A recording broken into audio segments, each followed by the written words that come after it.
Muito bem, este é Conexão Futura ao vivo aqui pelo seu canal Futura e também pela internet no nosso site. E hoje é dia do nosso quadro mensal Gestão Escolar. Bom, 2014 é ano de Copa do Mundo aqui no Brasil. No programa de hoje a gente vai falar sobre aprendizagem em tempos de Copa. Será que esse grande evento pode ajudar na educação dos nossos alunos? Como os educadores podem explorar a diversidade e a pluralidade das nações mundiais e trabalhar esses assuntos em sala de aula? Seleções de futebol representando 32 países vão jogar nas 12 cidades sedes de norte a sul do Brasil.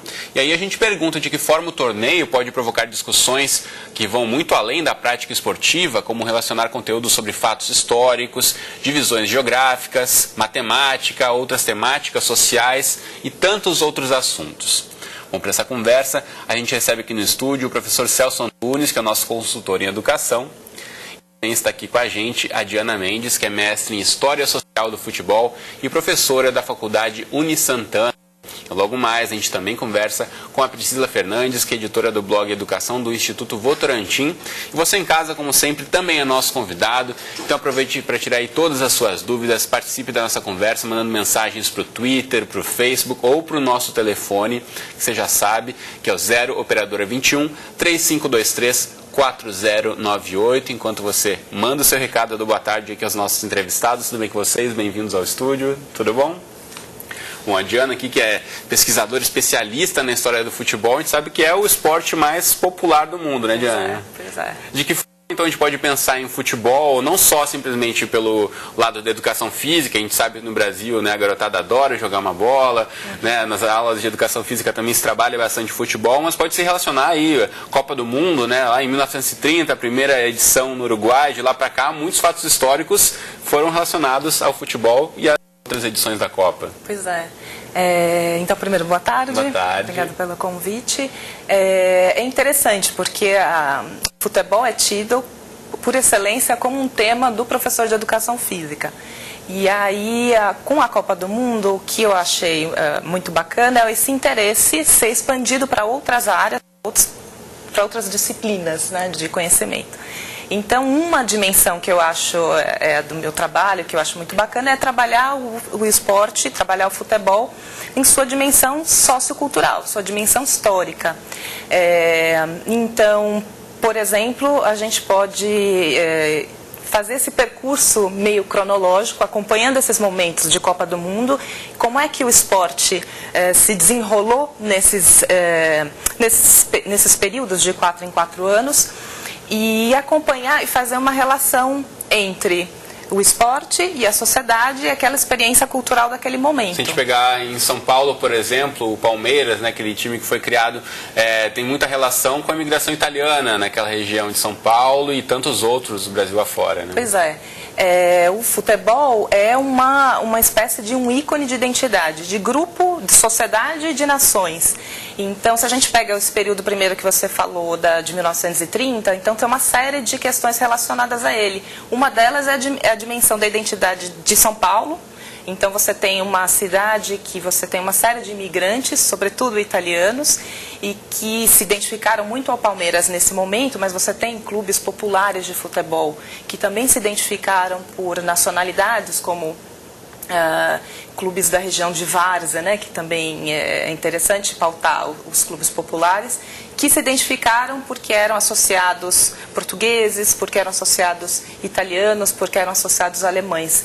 E no caso de 1930 a gente tem essa questão fundamental, que é a formação da identidade do brasileiro, né? Quem era o brasileiro daquela época, pois né? É. Um povo tão misturado, e de lá para cá a gente vê como o futebol se perpetuou como o esporte preferido do brasileiro, né, professor Celso? Mas de certa forma, o que mobiliza aí multidões durante a Copa do Mundo, nem durante todo o ano chama atenção para a prioridade como a educação pública, por exemplo. Eu vejo que há uma relação muito próxima entre o futebol e a sala de aula.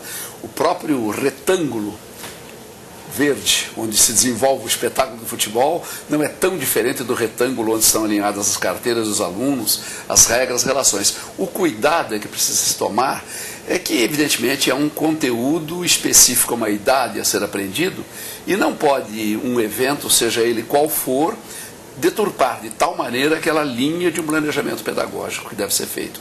Então eu acho muito importante o futebol agir como um meio de interdisciplinaridade, porque todas as disciplinas podem trabalhá-lo, nunca esquecendo, entretanto, de que é um fato episódico e de que o ensino naturalmente envolve uma progressão e uma evolução permanente.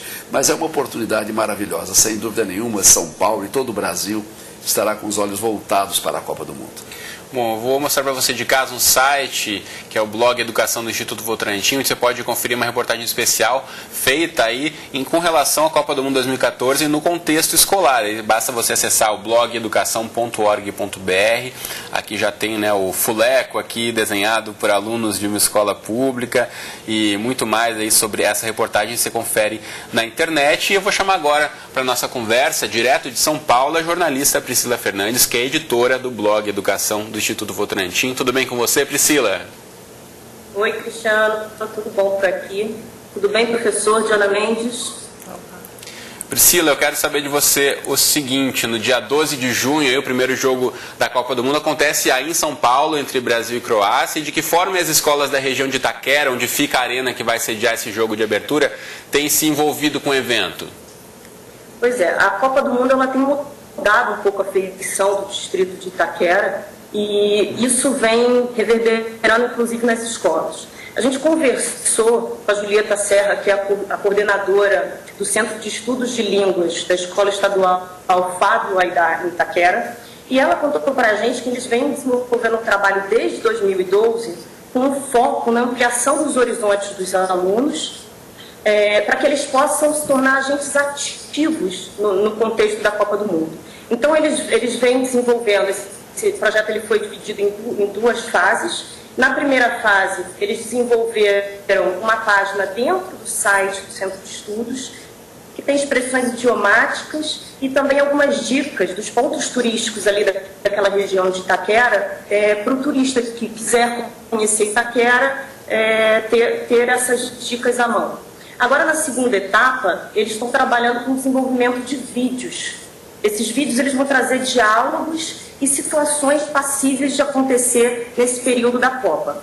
A Julieta contou para a gente que o que ela acha interessante, já tem inclusive uma turma formada nesse curso, que esses alunos eles estão sendo instrumentalizados não só para aproveitar as oportunidades que surgirem ali na região, mas também para poder interagir com os turistas que porventura estiverem no momento da Copa naquele local. Então é um trabalho que vem sendo desenvolvido com 1.400 alunos do Fundamental 2, 7º ano, até o ensino médio, e que já vem trazendo várias possibilidades de ampliação de horizontes a partir desses idiomas. Priscila, eu volto a falar com você daqui a pouquinho. Eu quero ouvir da Diana aqui, que quando você falava, ela concordava que é importantíssimo, né, relacionar o espaço onde vão acontecer os eventos com essa população local que vai estar recebendo esses turistas. Claro. E aí a escola é um veículo fundamental para fazer essa mediação.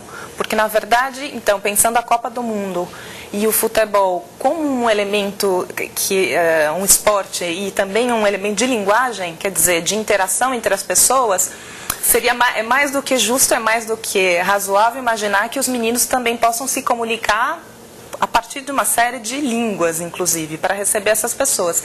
E o bacana do projeto é que, em geral, os professores de línguas, eles têm muita dificuldade de fazer uma situação real, concreta, para aquelas crianças, os adolescentes, experienciarem a muitas troca vezes fica linguística. Na questão do livro, ou simplesmente Pois vídeo que vê na internet, não tem esse contato direto com alguém que fale a língua que está sendo estudada. E agora, mais do que nunca, eles vão ter uma experiência concreta para viver essa troca linguística. E essa troca pode fazer toda a diferença, não só para o aprendizado dessa língua, mas também para a forma como esse estudante vai ver os estudos a partir dali, né, professor? Todas as disciplinas do currículo escolar, todas têm vinculações muito fortes com o futebol.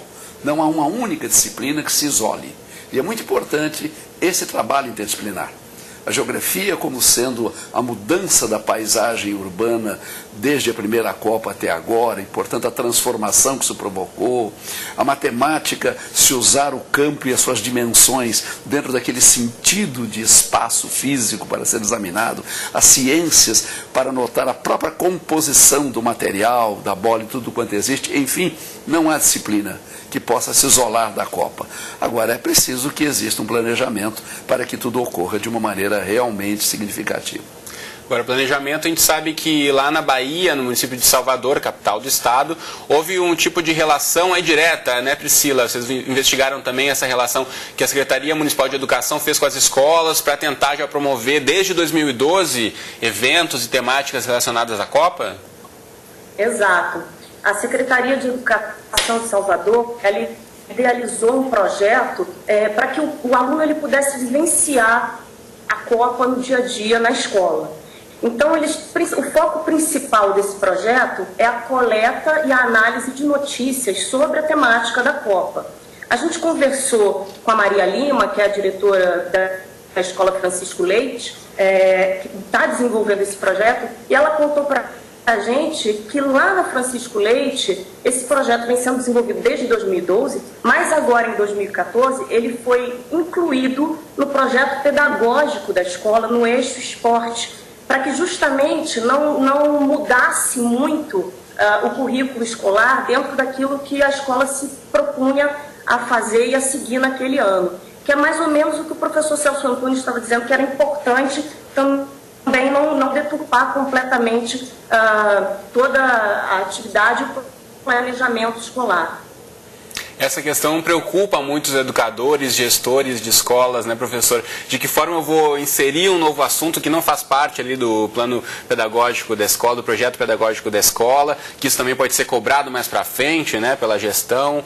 Como tentar integrar isso, né? De repente tem algum educador vendo a gente, ainda tem interesse em fazer alguma nova iniciativa relacionada à Copa do Mundo, para a temática para os próximos meses, mas também tem esse cronograma apertado. A gente já falou aqui também no programa de que muitas aulas vão ser perdidas, outras vão ser repostas, o calendário escolar vai mudar muito nesse ano de 2014 por conta da Copa do Mundo, então ainda dá tempo de inserir novos conteúdos e integrar temáticas relacionadas à Copa do Mundo sem atrasar muito o cronograma dos alunos e dos professores? Dá, eu creio que uma reunião de professores onde se discute o que se está trabalhando, naquele sentido natural de um programa, é possível encontrar vínculos muito próximos com o futebol, com a Copa, com a história. Só para citar um exemplo, não é? Se você pegar a língua portuguesa, por exemplo, não é?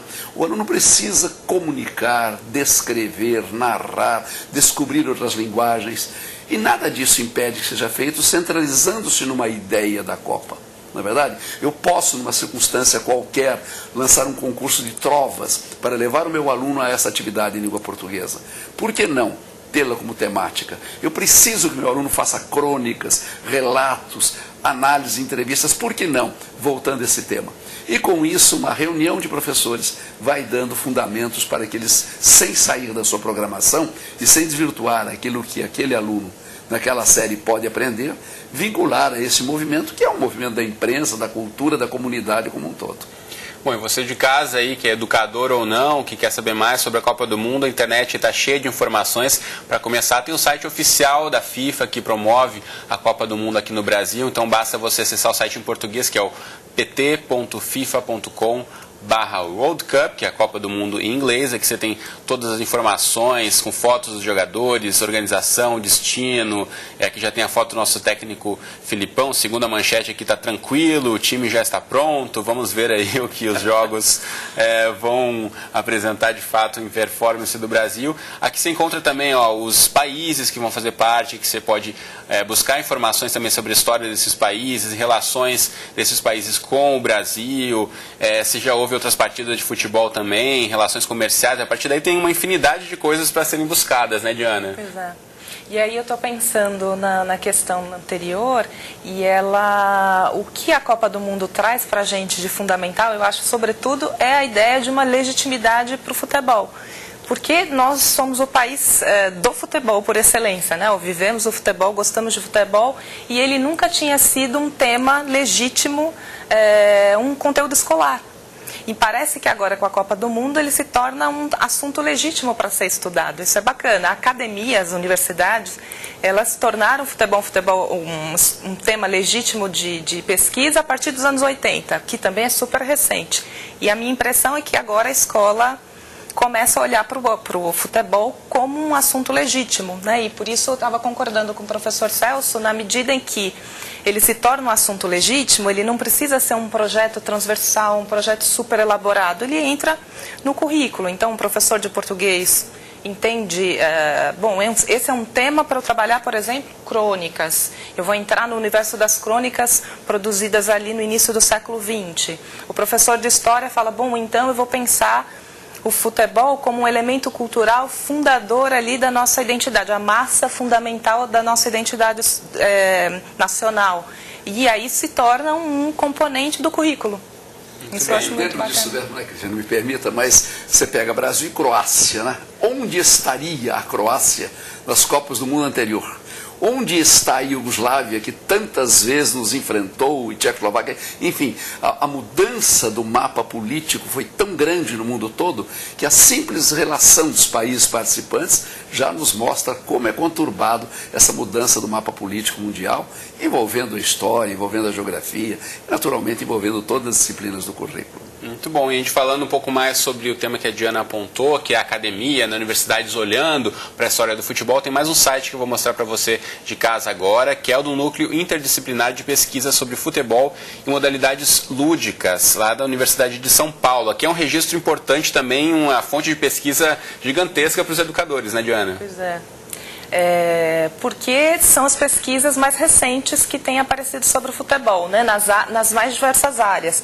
Então você encontra informações do tipo historiográficas, né, ou da antropologia, ou mesmo da educação física, você tem como se fosse entradas para esse universo do futebol diferenciadas. Então o professor pode escolher qual é a sua chave de entrada nesse universo. Muito bem, então usp.br/ludens. Eu vou voltar a chamar agora a Priscila, que fala com a gente lá de São Paulo. Priscila, de que forma a Organização dos Estados Ibero-Americanos também se envolveu aí com o Ministério da Educação para fomentar práticas relacionando Copa do Mundo e o Brasil e a educação?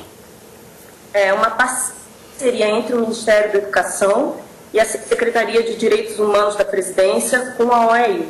Eles desenvolveram um projeto que se chama Copa do Mundo, o Mundo em Sua Escola, que está acontecendo ao mesmo tempo em 19 países, sendo que no Brasil ele acontece nas cidades sede da Copa, né? E nesse projeto a OEI está disponibilizando material pedagógico para ele ser trabalhado em atividades em sala de aula.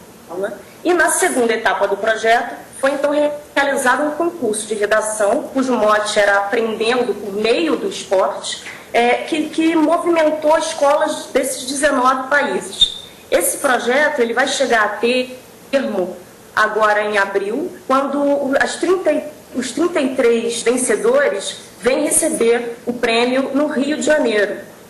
Então a gente conversou com a Ivana Siqueira, que é a coordenadora desse projeto, e ela contou para a gente que a perspectiva é muito interessante, porque esses alunos do mundo inteiro vão poder se encontrar e trocar efetivamente, né, ter um intercâmbio cultural efetivo, né. Ela contou para a gente também, eu acho que é importante dizer isso, a gente está dizendo, será que ainda dá tempo, né, de programar atividades nesse sentido sobre a Copa? E ela falou para a gente que todo o material que vem sendo utilizado por essas escolas participantes do projeto, ele está disponível no site da OEI para qualquer professor, para qualquer gestor, para qualquer pessoa que tenha interesse em utilizar essa didática. Depois, quem tiver o interesse, pode entrar na matéria do Blog Educação, que o link está lá, da OEI. Muito bom. Priscila, muito obrigado pela participação mais uma vez aqui no Conexão Futura. Até mês que vem. Sim. Vou mostrar para você de casa, então, mais uma vez, já que a Priscila citou a matéria do Blog Educação. Você tem vários links e muitas informações ali. Você pode acessar, é o blogeducação.org.br. Você encontra já na capa do blog essa matéria aqui sobre Copa do Mundo e contexto escolar. Bom, a gente está quase chegando no finzinho do programa. Eu queria ouvir antes aí dicas então dos nossos dois entrevistados aqui, mais uma vez, para os educadores que estão em casa e se sentiram motivados a tentar fazer um novo projeto, a tentar integrar um pouco mais as temáticas da Copa do Mundo na sala de aula a partir de agora, né? Então, Diana, quero começar ouvindo você. Bacana. Olha, eu fiquei imaginando a partir de um ponto que significa o próprio futebol, que é essa linguagem, quer dizer, uma prática esportiva, mas também uma linguagem. Nesse sentido, é um meio de se relacionar. Então, quando a gente fala da oportunidade desses alunos e desses professores, né, vivenciarem a diversidade cultural, é interessante pensar o que essa linguagem de futebol ela possibilita, né? Então, a gente tem aí uma estrutura, a gente brinca, quando estuda futebol, a gente brinca que é uma estrutura vazia, esse jogo, em que você tem nações ou times, enfim, que se representam aí nesse encontro, nesse diálogo, e com toda a sua diversidade. Então, aí a gente encontra estilos de jogos, modos de torcer, modos de tocar a bola. Então, o jogo em si, ele já dá uma ideia de valorização da diversidade, sem hierarquizações, né? E porque a gente tem essa questão muito em pauta hoje, se a gente pensar na questão racial, no quanto a FIFA se esforça, a FIFA tem se esforçado em algumas entidades aí associadas ao futebol a combater o racismo, os próprios jogadores, etc. Então a gente tem aí um mote de um jeito de lidar com a diversidade cultural, que é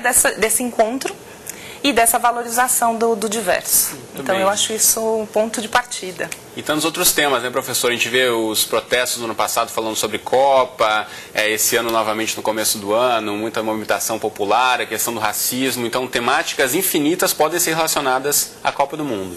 Podem ser relacionadas e é uma oportunidade para o professor, como educador, mostrar que não é uma guerra. É uma competição, há derrotados, há inevitavelmente a frustração, mas que, sobretudo, é o mundo se encontrando, são línguas se encontrando.